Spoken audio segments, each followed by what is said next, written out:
A very happy new year to each one of you. Today we're going to learn a very interesting concept which we learned very recently. As you are all aware, a customer to provide for expenses today, he opens a saving account with the bank. So for all the money that he needs for expenses today, he keeps in his savings account. But what about the expenses of tomorrow after he's retired? So for the expenses of tomorrow after he's retired, now the customer can open a pension account using the newly launched guaranteed pension plan. And this is a fascinating pitch. Let us understand how a savings account works. So the customer has some money, hypothetically speaking, say 20 lakh of rupees, and he opens a savings account for his today's expenses. Now, for the money which lies in the savings account, he starts getting interest. For 1 year, he gets 1 year interest depending upon the rate of savings account. For the next year, the money which is lying on the account, he gets 2 years and so on and so forth. And as long as he keeps money in the savings account, the interest keeps on accruing. And whenever he wants, he can withdraw from the savings account using his check or using his debit card and go to his ATM and so on and so forth. And therefore, the savings account is used for the customer to ensure that he has money for today's expenses. Now let's take the customer to his retirement age. What about his expenses for the future? That's where now the customer has an opportunity using the guaranteed pension plan that he can open one pension account. And look how beautifully it works. In a GPP, let's say a customer has a surplus of 20 lakh of rupees that he parks in the new pension account that he opens with ICICI Prudential using the guaranteed pension plan. Now on this 20 lakh of rupees, what we do is we open an account for the customer in ICICI Prudential under the contract that is so created. And the customer, all the customer has to tell us is that how long does he want to defer. For example, if a 50-year-old customer says that, look, I want to retire at 60 and therefore the deferment period is 10 years, then I will lock on to the rate of interest and I will lock on to the deferment period which is 10 years. As you're aware, in the GPP plan, the maximum deferment period is 10 years. So a customer says, I want to retire at the age of 60 and therefore my deferment period is 10 years. And whatever is the rate of interest currently, he locks that in. Now what happens in his pension account that is now being opened with ICICI Prudential?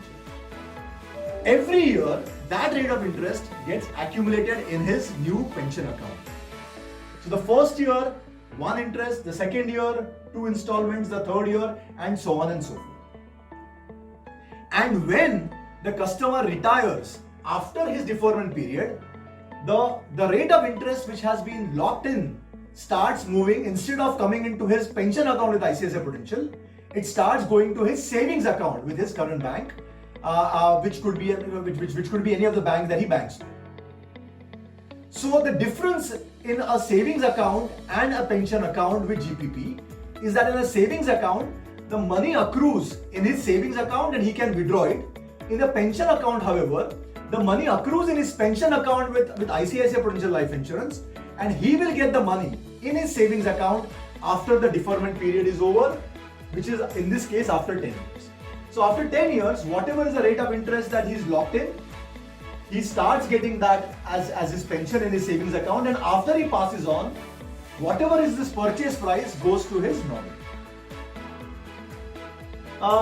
Let us now understand how does this work. Now, as you grow older, do you want to handle multiple accounts or do you want to handle only one single account? Do you want your pension money to come from 5-6 different sources, which will be difficult and cumbersome for you to maintain, or would you prefer a single account? The answer is obvious. You would actually prefer just one account. So similarly, as in a savings account, whenever you have surplus, you move in additional money into your savings account. Earlier, a customer had to have multiple pension policies or annuity policies every time he had a surplus. All that thing now changes with the top-up feature of the GPP. The customer can now have only one pension account, and every time he has surplus money that he does not need right now, that he wants to move into his retirement account, he can start doing a top up. Let's go back to the example of a 50-year-old customer who had 20 lakh of rupees today. So he opened a pension account with using the GPP plan, and the interest at whatever was the interest rate right now started accumulating. 3 years later, the customer has an additional liquidity of 5 lakh rupees. Now the customer can do a top up because the retirement age is fixed at 60. Now instead of a 10-year deferment that he started, he can use a top up and choose a deferment of 7 years.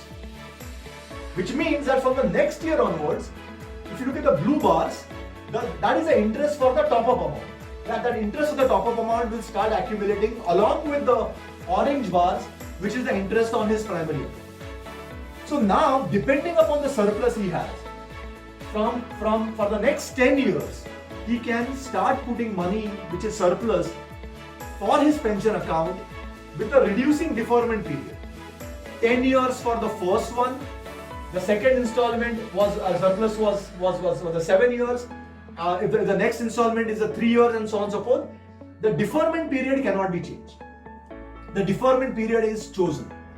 He can now put as many surpluses as possible, and the rate which will be applicable will be at the time of him having the surplus. What a beautiful concept. Now the customer has two accounts. For his current expenses, he has a savings account with the bank, and for his retirement expenses, he can now open one pension account using the beautiful guaranteed pension plan. Now the question that some of us will ask, or some of our customers will ask, is that this was a deferred annuity product. So how do I know that the money is being added to my account? I would urge all of you to take a look at the electronic benefit illustration for the GPP plan. Let's go back to the same example. A 50-year-old customer decides to take a 20 lakh rupees, open an account with ICICI Prudential, a pension account using the guaranteed pension plan. Now, the rate of interest which is locked in, which is roughly 7%. So 2 lakh 14 is the money which is now accumulated under his pension account with ICICI Prudential, under the GPP contract. The next year, an additional amount gets added, and you can see that is being accounted very, very transparently. So 2 lakh 14, 4 lakh 29, 643. This is actually the interest that he's locked on for the next 10 years. Now, how do I know that this interest belongs to the customer? Look what happens when the death happens of the annuitant. God forbid if something happens to the annuitant, what his nominee will get is not only 2 lakh of rupees, but 2 lakh of rupees plus the interest which had accumulated in his pension account using the GPP. If the death happens in the second year, then whatever was the principal plus the interest which had accumulated in his pension account goes to his nominee, and so on and so forth. And if the customer survives this period, then as we know that from the 11th year onwards, after his retirement, whatever is the interest rate that was locked in, which was accumulating in his pension account, he'll start receiving in his savings account with the bank. What a beautiful, beautiful concept. One pension account we have to open for all of our customers to ensure that they can consolidate their payments and ensure that post-retirement they have one account to go to, so that they don't have to worry about multiple accounts. We should take it to as many customers as possible. Thank you and have a great day.